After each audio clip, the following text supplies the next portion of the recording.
¿Qué tal? Saludos cordiales en Conecta con Valdepeñas.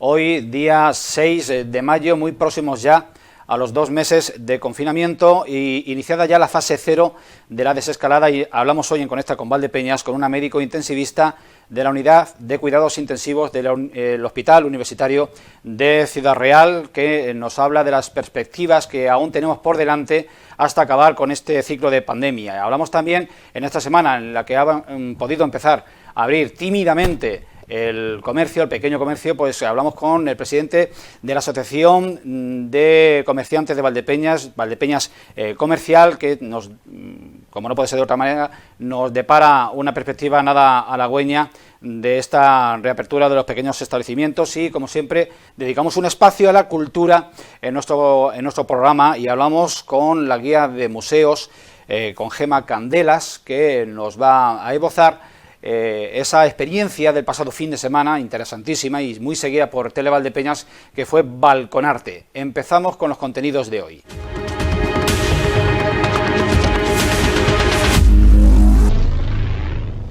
Las unidades de cuidados intensivos, las UCIs, podríamos decir que son la zona cero de la batalla del personal sanitario contra la enfermedad del COVID-19.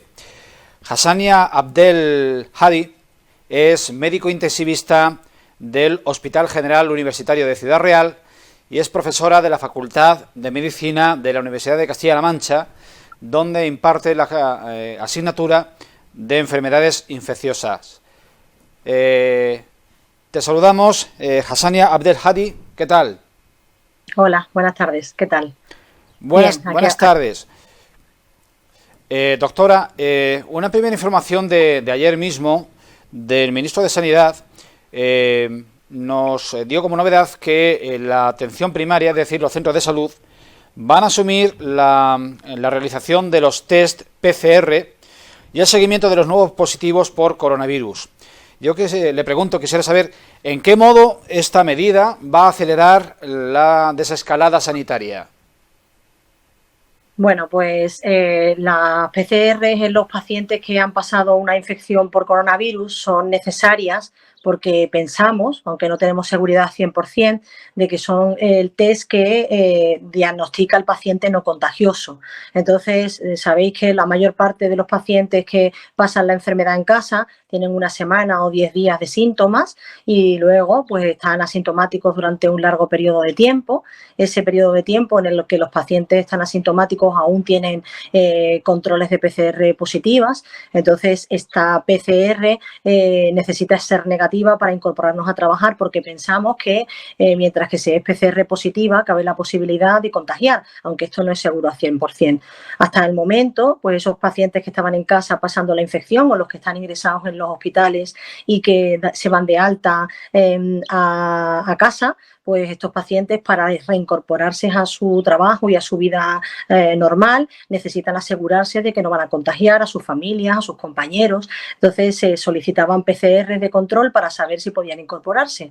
El problema es que estas PCR de control se estaban realizando en los servicios de urgencia. Eso supone masificar el servicio de urgencia, que hasta el momento han atendido una gran cantidad de pacientes sospechosos y diagnosticados de coronavirus, algunos que se ingresaban, otros que se iban a domicilio, y que en el momento actual, que hay menos pacientes con coronavirus, están incrementándose considerablemente el número de pacientes que no son coronavirus y que, claro, pues tienen patologías habituales y que hay que atenderlos. Entonces, el control del paciente asintomático se va a realizar desde los centros de salud y eso pues va de forma segura a disminuir la intensidad del trabajo que se está realizando en las urgencias y a ser un poco más efectivos, porque así nos encargamos de atender en los hospitales a los pacientes realmente que necesitan atención hospitalaria y en los centros de salud siguen a sus pacientes. Además, estos pacientes algunos tienen secuelas que sus médicos de cabecera, sus médicos de familia pueden seguir y pueden ponerle tratamiento o solicitar las medidas que sean necesarias. O sea que sí que nos va a ayudar porque vamos a poder incorporar antes a la vida laboral y a la vida normal a esas personas que han pasado la enfermedad y que están pendientes de controles para poder hacer una vida normal. Eso lo va a acelerar indudablemente y va a disminuir la presión en los servicios de urgencia. Tomando en consideración la curva completa de la evolución de la pandemia, ¿en qué punto cree usted que nos encontramos y en número de días, en cuánto se podía cuantificar lo que nos queda hasta el final? Bueno, esto es difícil, es bastante difícil. Es verdad que gracias al confinamiento hemos conseguido disminuir la elevación de la curva o empezar incluso la bajada de la curva. De hecho, en los hospitales, en las plantas, se han ingresado muchísimos pacientes, más de 450, en las unidades de críticos muchos más de 100 pacientes y actualmente las plantas está claro que han disminuido el número de pacientes ingresados, están por debajo de 200 y en la UCI también tenemos menos pacientes, aunque nosotros seguimos pues con un porcentaje muy importante de pacientes, mucho más de lo que somos habitualmente capaces de asumir. Nosotros tenemos 24 camas y aún tenemos 54 camas abiertas, con lo cual pues estamos mucho por encima de la situación. Entonces, realmente esto ha sido gracias a la disminución, el descenso del número de casos está relacionado directamente con el confinamiento. Al empezar a salir, pues tenemos miedo de que, bueno, que vuelva a repuntar el número de casos. Esto, bueno, pues es posible, claro que es posible. Entonces debemos de intentar mantener todas esas medidas higiénicas de seguridad, mantener la distancia, respetar los horarios y el momento en el que todo el mundo salga a la calle, pues va a ser crucial y muy importante. Nosotros los médicos tenemos miedo, estos 15 días que vienen son 15 días cruciales, son muy importantes porque pueden suponer el que se incremente de nuevo el número de casos y el que se intensifique el trabajo en los hospitales, que todavía, como sabéis y como os digo, las plantas ha disminuido, pero en las UCI desde luego tenemos todavía por lo menos 2 meses de intenso trabajo. Así que, bueno, pues debemos de tener cuidado con la normalización de la situación y hacerlo de forma progresiva. ¿Cuánto tiempo? Pues la verdad es que yo no quiero estimar porque no lo sé, el virus no se está comportando de una manera completamente diferente a la que esperábamos. Dicen que el calor disminuye la tasa de virus y es verdad que en el sur han tenido menos tasas de infección, así que, bueno, pues quiero pensar que el calor que se aproxima va a disminuir la posibilidad de contagio, pero tampoco lo sabemos con seguridad 100%, porque tuvimos gripe en agosto. Así que, bueno, tenemos que esperar y no sabemos cuándo vamos a llegar a cero y si esto no va a repuntar. Los 15 días siguientes, como digo, al comienzo del desconfinamiento van a ser cruciales, está claro. Estamos en Castilla-La Mancha y en la provincia de Ciudad Real, es decir, en la cúspide del número de fallecidos por cada 100.000 habitantes, la región al frente del país y la provincia al frente de la región. Doctora, ¿qué es lo que nos ha pasado? ¿Hay más factores más allá de la proximidad con Madrid y de la población de avanzada edad que tenemos en la provincia de Ciudad Real y en Castilla-La Mancha para situarnos tan alto en la parte crítica de la pandemia dentro de nuestro país, dentro de España? Bueno, realmente esto es difícil de contestar. Está claro que nuestra situación geográfica nos ha jugado un papel muy importante. Madrid está cerca, tenemos medios de comunicación, medios de transporte para llegar pronto. Hay mucha gente que trabaja en Madrid, hay gente que viene de Madrid a trabajar aquí y cualquier familia puede irse a pasar un fin de semana a Madrid sin ningún problema y y es fácil que, bueno, que la situación geográfica nos ha influenciado mucho. En segundo lugar, los factores de riesgo, que a lo mejor debemos de analizar despacito. Se han infectado más y han ido peor pacientes con determinados factores de riesgo como son los hipertensos, los diabéticos y los obesos. Y luego, en tercer lugar, otro factor importante ha sido la edad, que es fácil que nuestra población, pues si es más envejecida, que no puedo dar estos datos porque no los sé, los desconozco, pues haya sido un factor importante. Está claro que por debajo de 20 años no ha habido casos prácticamente de pacientes fallecidos y, sin embargo, por encima de 80 años se incrementa exponencialmente la posibilidad de muerte, de forma que por encima de 80 años, como os digo, la tasa de mortalidad puede llegar hasta incluso al 20%. Entonces, bueno, pues podemos pensar que la edad es un factor. ¿Qué más? Pues sabemos ahora que el virus tiene diferentes serovariantes, diferentes serotipos y es posible que el que nos haya afectado a nosotros pueda ser algún serotipo más grave. Todavía esto lo desconocemos porque hasta ahora nos hemos dedicado a atender el paciente, a diagnosticar a los pacientes y es verdad que tenemos que hacer un estudio pues más detallado, más fino, para saber exactamente, bueno, el tipo del virus que nos ha afectado a nosotros en especial. Y otra cosa muy importante es que este es un virus nuevo, que hay cosas que desconocemos y que cuando esto frene, pues tenemos que sentarnos a analizar despacio y saber qué es lo que realmente ha pasado. ¿Conoce casos que se hayan dado de pacientes hospitalizados y diagnosticados de COVID-19 y que por el hecho de haber estado hospitalizados hayan contraído, se hayan contagiado de otro microorganismo? Bueno, esto es un habitual en los hospitales. Esto es lo que nosotros llamamos infección nosocomial.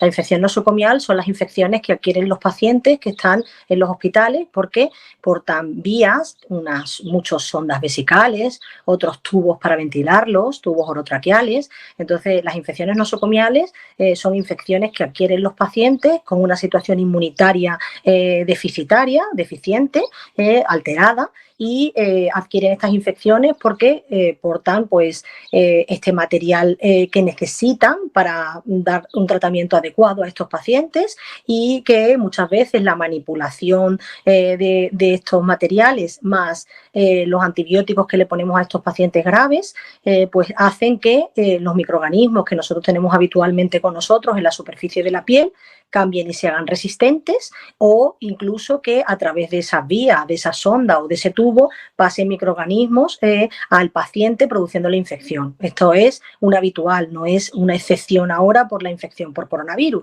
¿Qué le pasa a los pacientes con coronavirus? Pues son pacientes que su sistema inmunitario está muy alterado. De hecho, sabéis que el paciente con coronavirus lo que tiene es una afectación respiratoria severa a consecuencia de un distrés respiratorio, y aquí participan muchos mediadores inflamatorios, por lo tanto la inmunidad está muy alterada. Entonces, si sobre estos pacientes aparece un microorganismo que sobreinfecta a un pulmón muy afectado y a un sistema inmunitario muy afectado, la infección es mucho más grave. Entonces, ahora nosotros a los pacientes que llevan mucho tiempo ingresados, a los que nos estamos enfrentando realmente son a las infecciones nosocomiales.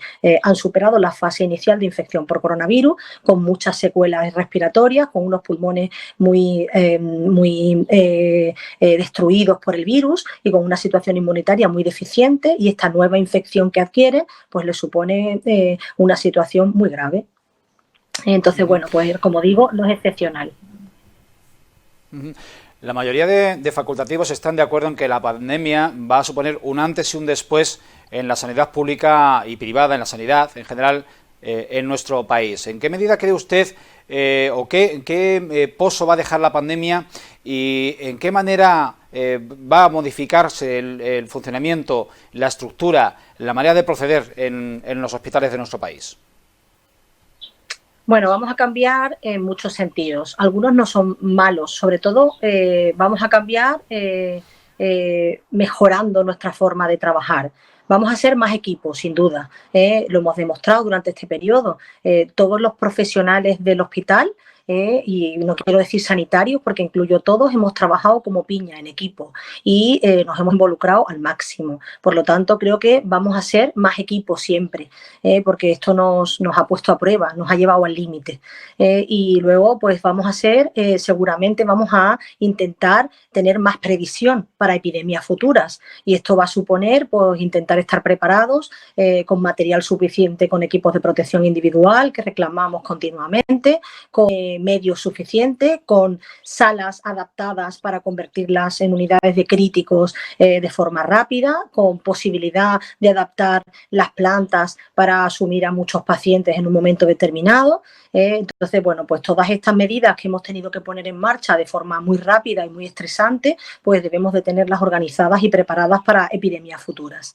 Y claro que sí, ahora apreciamos mucho más las relaciones personales, porque ahora nos hemos convertido en personas frías y a distancia y con miedo al contagio. Entonces, cuando todo esto pase, estoy segura que vamos a ser, pues vamos a apreciar mucho más la relación que tenemos con los compañeros, eso por supuesto. Y bueno, es verdad que ha habido un gran esfuerzo por parte de todo el personal, sobre todo yo puedo hablar de crítico, hay un sobreesfuerzo por parte del personal de enfermería, de auxiliares, de limpieza, los supervisores, los jefes, los compañeros intensivistas. Estamos trabajando muchísimo, igual que han trabajado en las plantas y en la urgencia, y pues esto nos ha unido más. Entonces, pues sí, yo creo que sí que va a cambiar claramente nuestra forma de trabajo. Como digo, vamos a ser más equipo y necesitamos previsión para las próximas epidemias, está claro. Detrás o debajo de cada gran bulo, de cada noticia falsa, suele haber una base de veracidad que la haga creíble y facilite su propagación. Doctora, ¿hay alguna base científica que avale la posibilidad de un virus fabricado?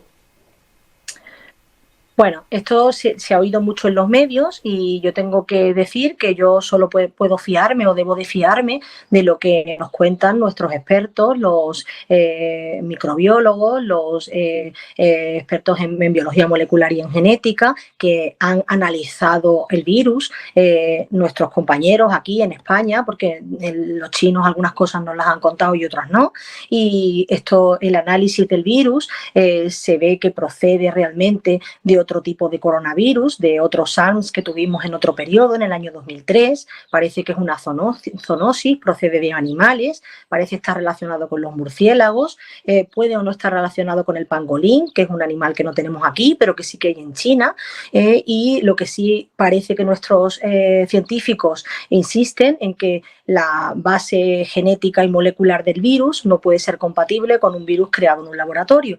Pero bueno, esta es la información que tenemos de nuestros expertos, que, como digo, que han estudiado, científicos, que han estudiado el virus y que pueden transmitirnos pues esta información. De hecho, sabéis que en China se ha prohibido a la población comer determinados animales, porque el SARS previo, que provocó una epidemia en el año 2003 y que no tuvimos casos en España, pues también procedía de animales, de la cibetana de otro animal diferente, un roedor, la cibetana de la palma, que bueno, que parece que también a su vez relacionado con un murciélago. Por lo tanto, bueno, pues parece que la hipótesis de ser un virus creado en un laboratorio, pues parece que no puede ser posible, parece que queda lejos. Por último, doctora, si me permite, ¿para cuándo considera usted que habrá vacuna en España? Bueno, pues la verdad es que yo sé que se está trabajando muy intensamente, se está haciendo grandes esfuerzos por tenerla, que se está probando ya en animales y bueno, que hay muchas empresas y muchos científicos intentando elaborarlo. Espero que para final de año, eso es lo que parece que suena, que para final de año es posible. Seguridad 100% no la tengo, pero parece que se quiere intentar tener vacuna para final del año, con la intención de intentar tenerla para la próxima epidemia, porque lo que sí que parece es que vamos a tener coronavirus en una temporada. Hassania Abdel Hadi, doctora intensivista del Hospital de Ciudad Real, profesora en la Universidad de Castilla-La Mancha, muchísimas gracias por su aportación a Conecta con Valdepeñas. Ha sido un placer y un honor tenerla en este programa. Muchas gracias, muchas gracias. Gracias por contar conmigo. Un abrazo y hasta pronto. Hasta pronto.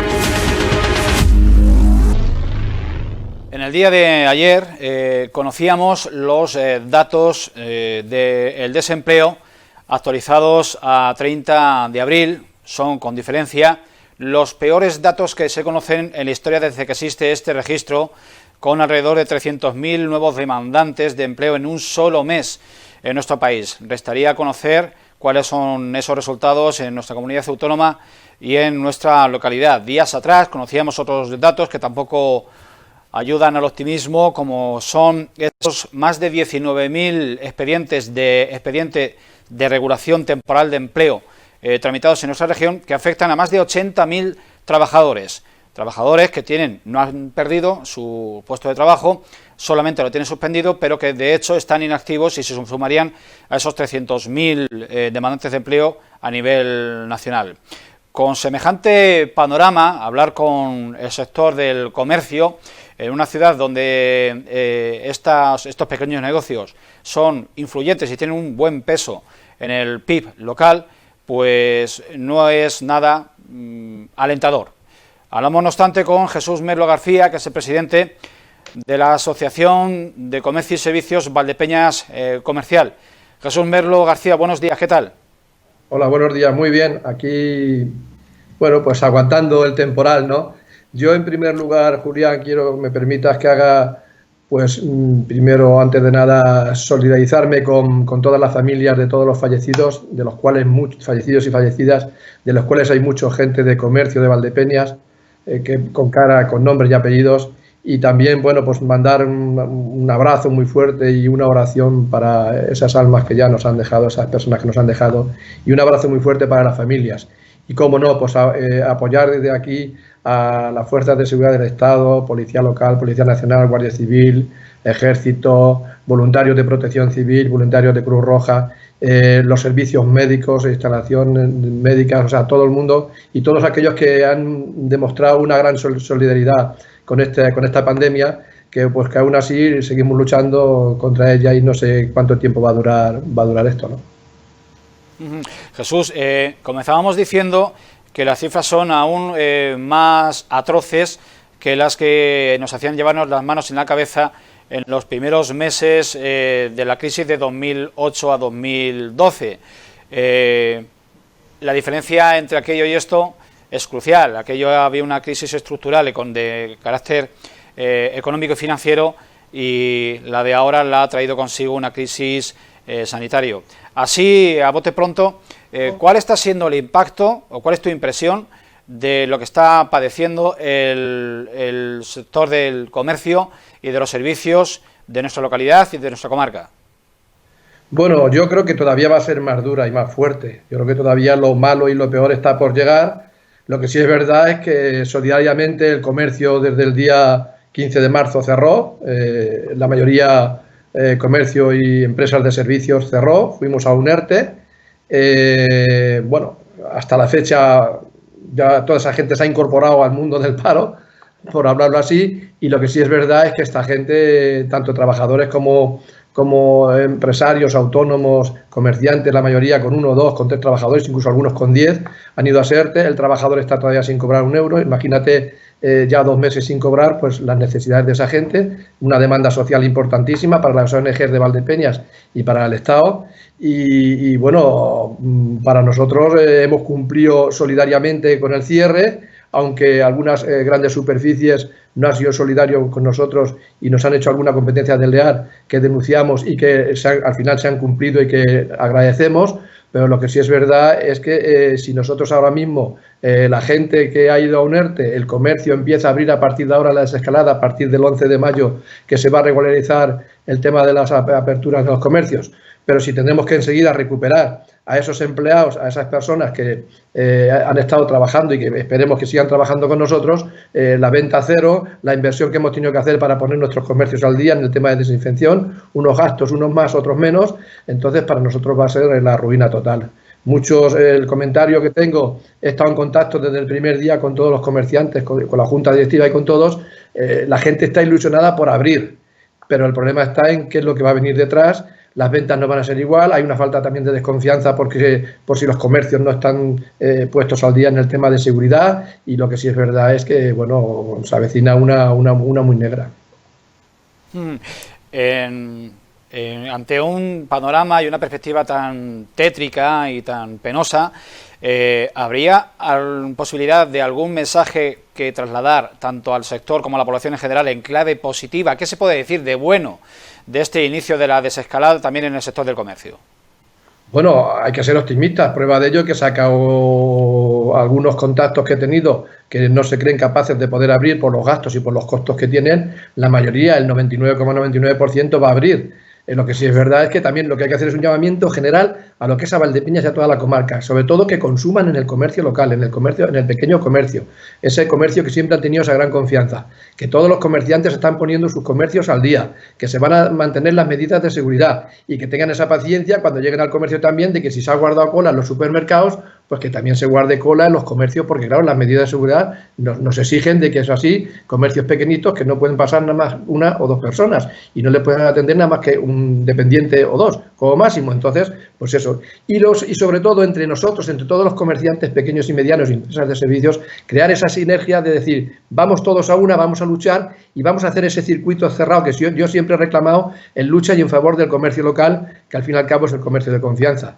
Yo creo que ilusionados estamos, lo que pasa que, bueno, también somos realistas y sabemos de dónde partimos y sabemos también que estamos luchando contra un enemigo que para nosotros, incluso para muchos técnicos de la medicina, es desconocido, ¿no? Y, bueno, están ahí luchando por sacar esa vacuna que esperemos que llegue lo antes posible, pero lo que sí es verdad que si es desconocido para ellos, pues para nosotros mucho más, ¿no? Entonces, igual, bueno, estamos haciendo inversiones en nuestros pequeños comercios para ponerlos al día y para el día 11 pues con toda lealtad a nuestra clientela, a nuestros clientes, a nuestros amigos, abrir los comercios y, bueno, y empezar a funcionar.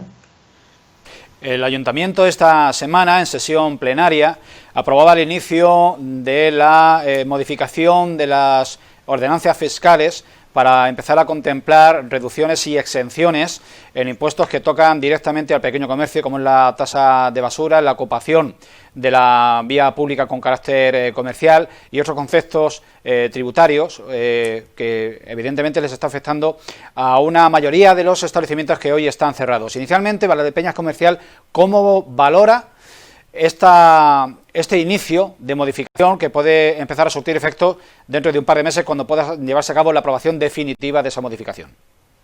Bueno, nosotros estamos, lo sabe la Corporación Municipal, la mano del comercio y del sector servicios está tendida. Nosotros tenemos que ir de la mano del Ayuntamiento. Lo que sí es verdad es que, bueno, el problema está en que el Ayuntamiento necesitaba una herramienta de trabajo para poder aprobar toda esta exención de tasas, ¿no?, durante los meses de la pandemia. Pero yo creo que la Asociación de Comercio, Servicios y los empresarios en general de Valdepeñas vamos a ir un poquitín más allá y vamos a decirle al Ayuntamiento que hagan todo lo posible porque durante todo este año 2020 haya esa exención de impuestos, porque va a ser imposible vamos a abrir, pero va a ser imposible poder poner muchos negocios en marcha, ¿no? Porque podemos abrir, si tenemos que recuperar a los trabajadores de los ERTEs y además tenemos que pagar impuestos en el momento que ya ha terminado el estado de alarma, pues entonces muchos al final dirán, bueno, pues no me merece la pena y cierro enseguida. Entonces nosotros muy bien, estamos de acuerdo, vamos de la mano con el Ayuntamiento, nos parece muy bien las aprobaciones del otro día en el Pleno Municipal, pero yo creo que hay que llegar un poquito más allá y pensar en que estos 5, 6 o 7 meses van a ser para las empresas de comercio y de servicios, van a ser unos meses prácticamente el uno en el tema de ventas, pues incluso venimos de anulación, en el tema de la hostelería venimos de anulación de bodas, de bautizos, de comuniones, de los comercios de trajes de novios anulados, trajes de novia anuladas, un montón de ventas anuladas, las comuniones también. O sea, quiero decir que prácticamente empezamos como si empezáramos de cero y yo creo que al final la facturación va a ser mínima.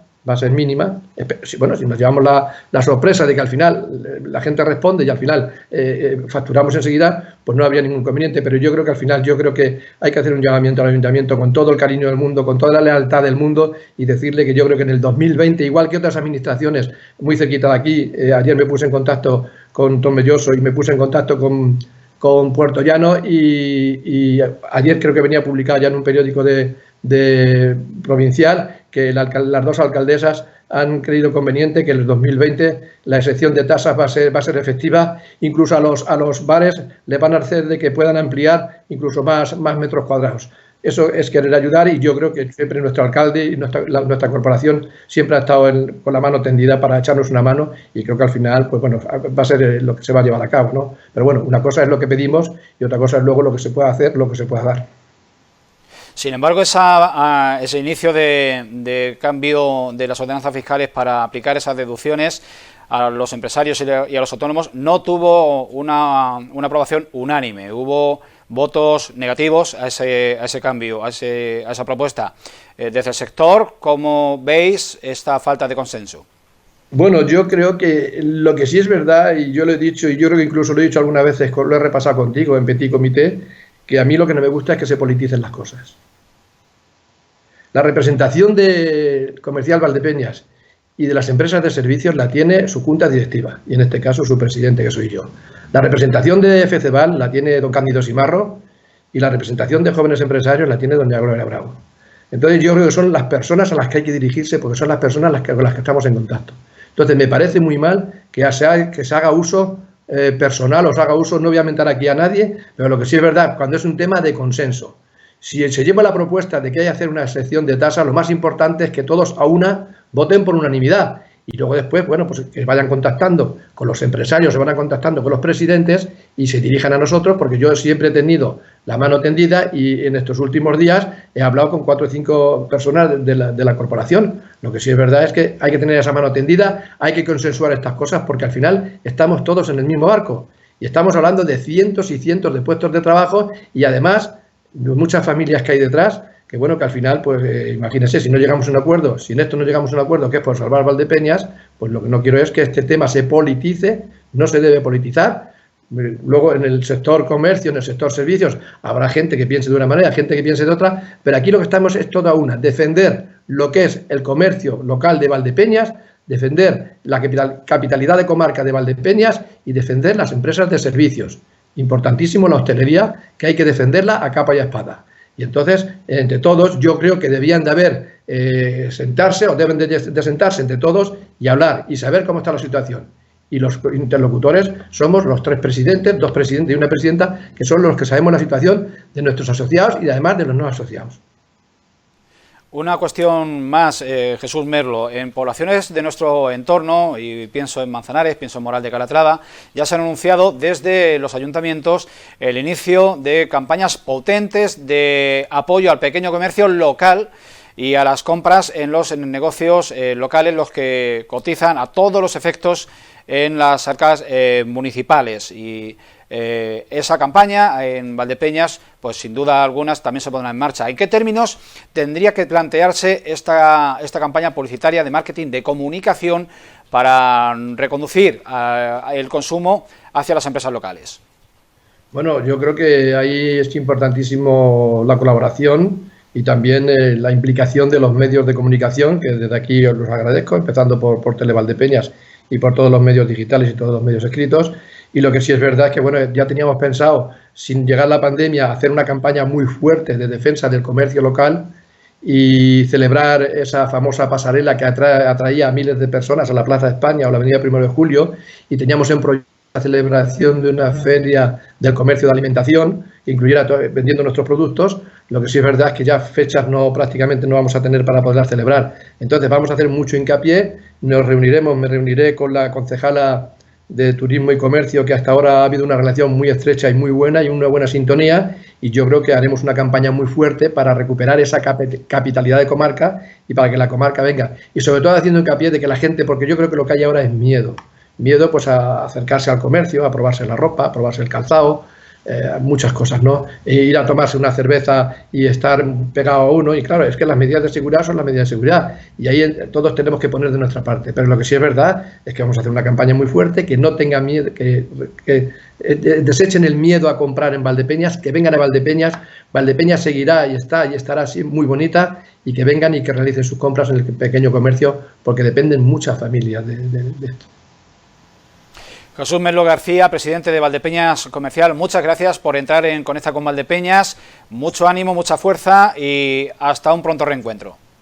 Bueno, pues muchas gracias a vosotros y bueno, desde aquí pues hacer ese llamamiento y sobre todo a la administración, a la corporación, que se unan, que se sienten y que sepan la que se nos avecina, y que lo que sí es verdad es que durante el 2020 pues esa exención de tasas y de impuestos se puede llevar a cabo para que haya una mayor seguridad y para que el comerciante y el empresario de empresas de servicios sepa que ahí está su ayuntamiento, que colabora y que les va a echar una mano y no los va a dejar abandonados. Muchas gracias y buenos días.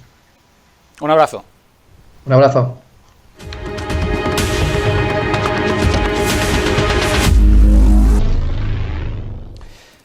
Un momento para la cultura siempre encontramos en Conecta con Valdepeñas, al menos un par de veces a la semana, para desconectar un poco del estrés y de la intensidad que genera la información del coronavirus y reconectarnos con nuestro interior y con nuestra sensibilidad.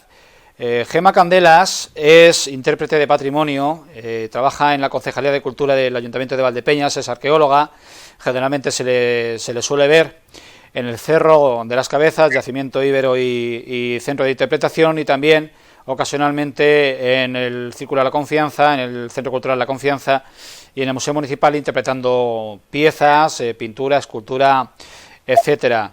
Gemma Candelas, buenas tardes, ¿qué tal? Buenas tardes, buenas y preciosas tardes de una primavera nueva para todos. Este fin de semana, este puente festivo de fin de semana del 1 de mayo, tuvisteis una iniciativa muy interesante que la denominasteis Balconarte y que ha supuesto que tras la elección de una pieza, una obra de arte, el cuadro La bailarina del rock de García Benedí, de Óscar García Benedí, pues que las personas con esa vena artística reprodujesen en el formato y con el material que eligiesen este cuadro y los pusiesen a la calle en sus balcones. De ahí el término Balconarte. Se sumaron 15 participantes, cada cual con su libre interpretación de la obra. A una profesional yo le pregunto qué impresión saca después de haber visto estas 15 interpretaciones de la obra de Óscar Benedí. Emoción, esperanza, en el ser humano, en la capacidad absoluta que tenemos todos y todas de conectar con lo que tenemos dentro y de hacer real la definición de arte como comunicación humana de una emoción. La propia, la del artista, cuando plasma en ese arte algo que tiene dentro, algo que quiere comunicar, algo que a veces no es capaz de procesar de forma intelectual, y para esto está el arte, para sacarlo de otra manera. No nos atrevemos, tenemos filtros, tenemos censuras, autocensuras, a veces autoimpuestas, a veces impuestas de forma cultural o social, pero el arte es esa magia. Esto es lo primero. Y lo segundo, el arte es comunicación, y para que haya comunicación tiene que haber un emisor, un mensaje y un receptor. Y en este caso Balconarte jugaba con la idea de que el receptor no está presente, porque no hay ojos que contemplen estas obras. Cada vez más vamos saliendo poco a poco a hacer los recados, a visitar a los familiares enfermos o a comprar, o ahora a hacer deporte. Sus ojos van poco a poco poblando las calles de Valdepeñas. Entonces me parecía una provocación y muy sugerente que hubiese ese mensaje de comunicación en esta situación. Es muy simbólico todo. El arte se genera en casa, la sanación, la interpretación propia de las emociones propias se vehiculan a una obra de arte, y esa obra de arte sale a la calle. ¿Dónde está ahora el arte? ¿Está encerrado? No, está en todos y cada uno de nosotros, y también en la calle. Gemma, si nos damos cuenta, viendo esta secuencia de 15 trabajos, algunos autores han reproducido sin más el trabajo original, pero otros lo han interpretado y otros inclusive más allá lo han versionado. ¿Qué valoración puedes hacer de cada una de estas reacciones a la propuesta vuestra de la Concejalía de Cultura? Esto tiene que ver con lo que estaba comentando antes. Esto tiene que ver con la arteterapia, es decir, con la terapia personal que todos y cada uno de nosotros podemos hacer cuando se nos enfrenta a una propuesta, a un reto como este. Primero, no hay materiales porque no podemos comprar, hay que utilizar los materiales que tenemos en casa. Esto de utilizar una técnica, unos materiales, ya nos va a dictar. Es que esto, realmente el proceso artístico es terapéutico, es sanador. ¿Qué materiales voy a elegir? Primero, ¿qué soporte voy a utilizar? ¿Quiénes lo vamos a hacer? ¿Va a ser una obra individual o colectiva? ¿Cómo lo vamos a plasmar? Es lo que me estás contando, Julián. Sí, voy a respetar la obra formativamente hablando, va a ser una interpretación más o menos realista, o por el contrario, voy a inspirarme en algún autor conocido, en algo que yo llevo dentro, o directamente voy a hacer una versión completamente diferente. Cuando se planteó el reto de Balconarte, lo primero que dije fue, y me parece importante, por favor, ya tenemos mascarillas, geles, miedo, límites, muchos límites. Y me da pena. Y entonces, como creo, pero firmemente en la libertad humana, en la conciencia y en la coherencia, estamos siendo respetuosos, estamos llevando a cabo esos límites, pero el arte no los tiene. Y quizá esto sea sanador para ese miedo y ese freno, en el arte no lo hay.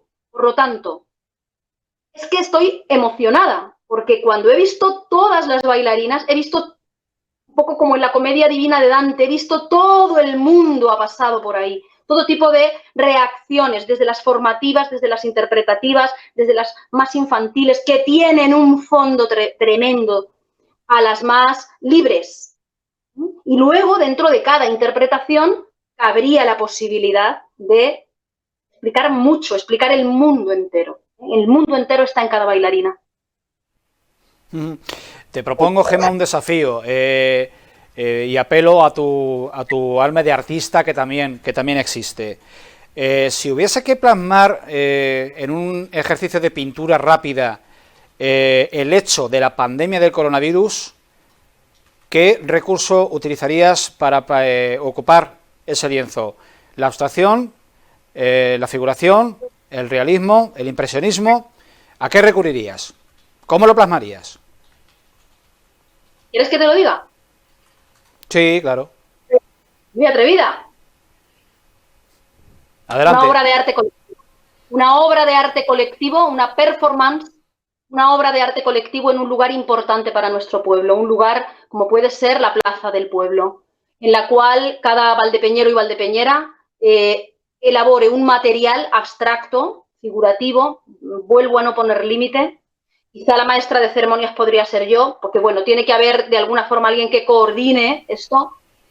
Y entonces, fíjate lo que te digo, Julián, que probablemente yo dejaría abierta la posibilidad a que cualquier manifestación individual que se sumase a esa actividad, a esa performance, a esa actividad de arte colectivo, pudiese ser una lectura poética, un baile, una danza, un llanto, un trocito de color fucsia que podría apoyar el fondo de una obra. Es que es libertad, el arte es libertad. Y si en algo me dice, y el mensaje que a mí me arroja la pandemia no es otro de que todos estamos en todo y todo somos nosotros. Dios está en cada uno de nosotros. Nosotros también somos Dios. En este sentido, el universo está en nos.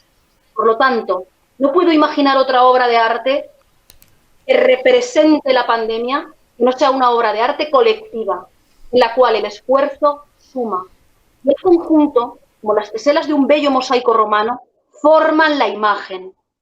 Pero en cada tesela o en cada obra de ese arte colectivo, ya digo, lectura poética, baile, aportación de gente, de niños, de adultos, me da igual, de especialistas, artistas o no. Cada obra también tendría el universo en sí misma, como la pandemia. Esto ha podido ser llevado a cabo, estamos frenándola, estamos saliendo gracias a un esfuerzo colectivo de cada individualidad que ha sumado. Claro, esto hay que hacerlo Estaba cuando viendo ya una... no haya... Sí. Cuando nos podamos reunir en Estaba la... viendo la obra anterior que estábamos visionando, me parece maravillosa. Esta es un punto de obra de arte. Es una obra con entidad propia, más allá de estar inspirada por cualquier otra. Gemma, no sabemos en este momento... Dime. La persona que ha hecho la anterior bailarina es una gran artista, quizás se lo tiene que creer, y yo viví de forma personal la evolución de esa obra. Y Julián, es importante, te cuento, no he vivido la evolución personal de cada bailarina, aunque la puedo intuir, pero esa concretamente la anterior, la cuestión era que en el fondo no encajaba con la bailarina era la representación de la propia autora, y yo le decía, ve, mira, ¿qué quieres? ¿Por qué no encajas? Ese fondo es la familia, es el trabajo, es algún lugar en el que no te ves. Entonces, cuando tú representas la bailarina, tú estás representándote a ti misma en un lugar. Es un proceso de sanación y terapéutico. ¿Qué quieres ver de ti misma? ¿Por qué no encajas? ¿Qué tienes que cambiar? Y esa comunión fondo y bailarina ocurre en más obras. En esta, por ejemplo, esta también es de una persona cuyo proceso he vivido. Y te puedo asegurar que se me cayeron las lágrimas cuando la vi, todavía me emociono. Es alguien a quien quiero mucho. Bien. Y le dije... Gemma, no sabemos escucha, es que no sé si se nos está solapando tu conversación en la mía. Te quería plantear, no sabemos en este momento si va a haber alguna edición más de esta idea de Balconarte, pero te propongo otro pequeño reto. ¿Cuál sería otra posible obra a interpretar?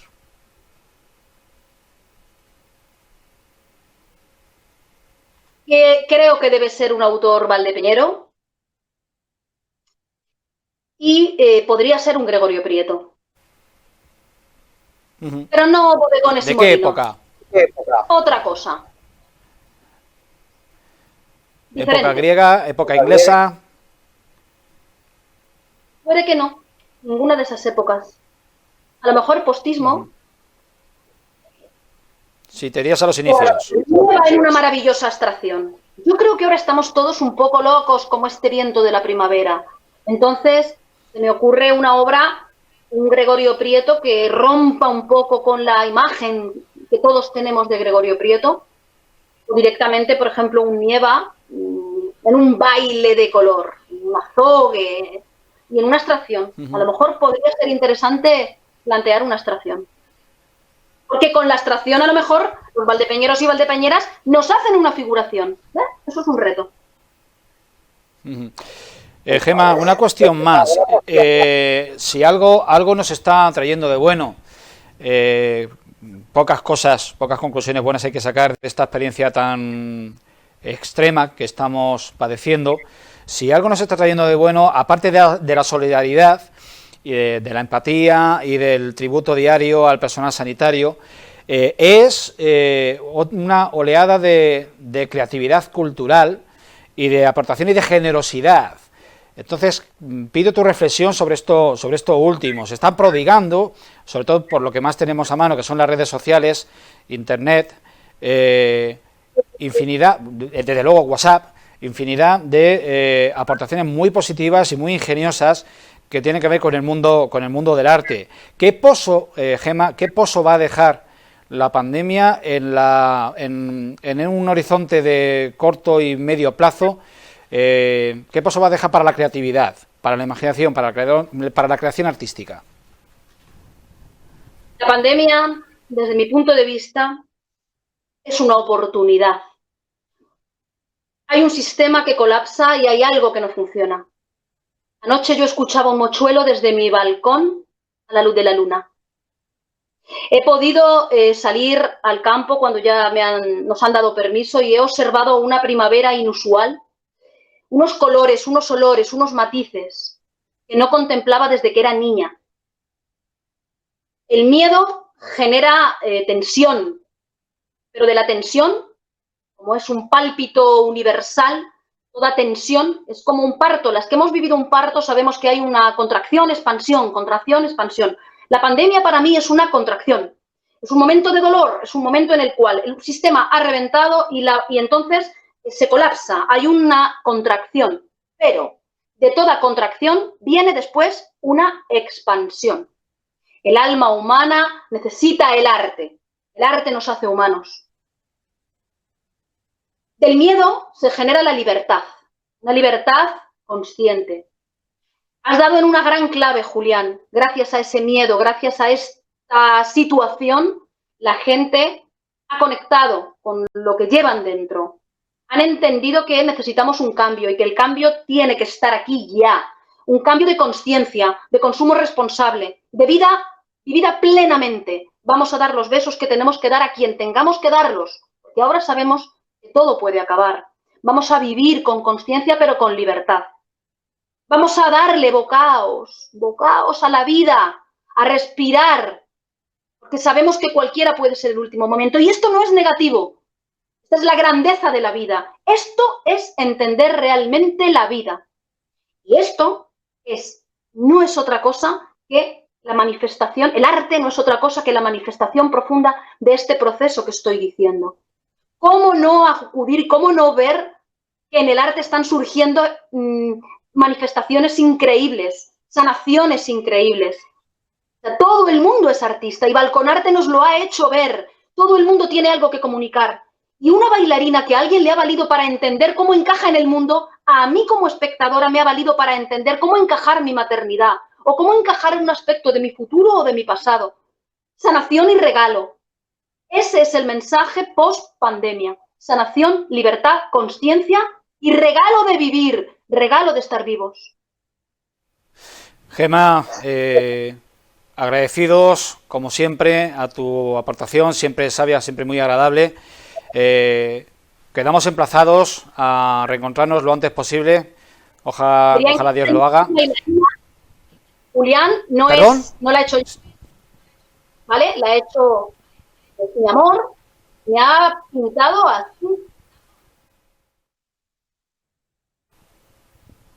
Estudiando, leyendo, Julián, continuando, para poder aportaros lo mejor desde mi lugar, con amor y con intelecto y con cultura.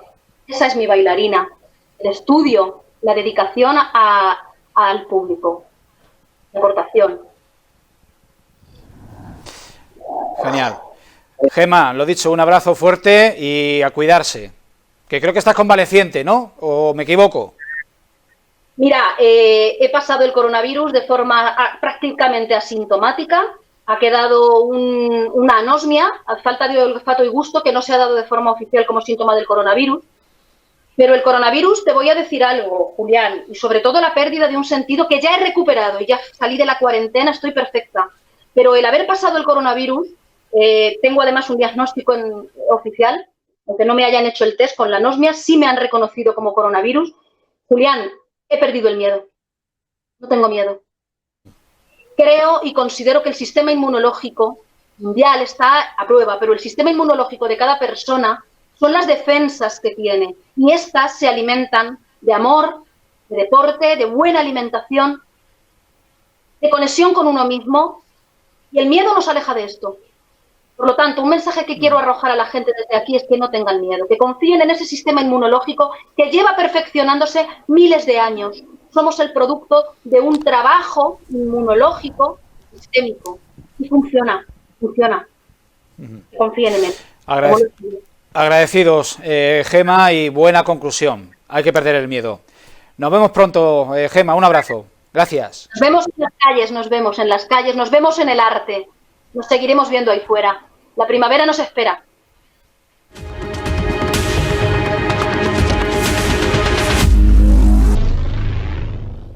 Pues lo acaban de ver y ahora se lo vamos a mostrar en su totalidad, los 15 trabajos que conformaron esa exposición colectiva e improvisada en las calles de Valdepeñas, Balconarte, la interpretación de una obra del pintor local Óscar García Benedí, la bailarina del rock. Así lo interpretaron y así lo vieron y así lo versionaron inclusive 15 autores de nuestra ciudad de Valdepeñas. Le dejamos con ello y que lo disfruten. Gracias y hasta el próximo programa.